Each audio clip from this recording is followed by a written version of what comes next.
Teresa, me siento muy feliz. Por fin voy a quemar todo esto.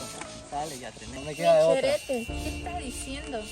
¿No te das cuenta de qué estás pensando hacer con este hermoso lugar?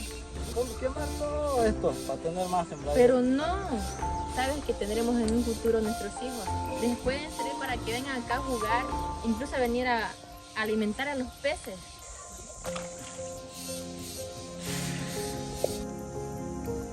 Vas a quemar un hermoso lugar, fíjate cómo está.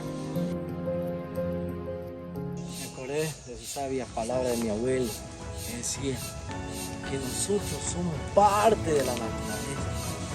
La naturaleza es parte de nosotros. Y me da mucho gusto que entiendas eso.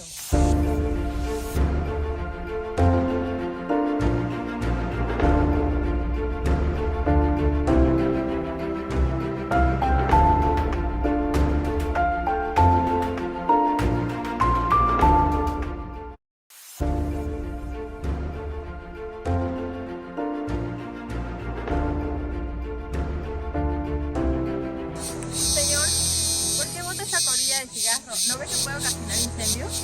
¿Pero por qué? Si estoy botando en la basura. Sí, pero esta basura está seca. Puede incendiar todo esto.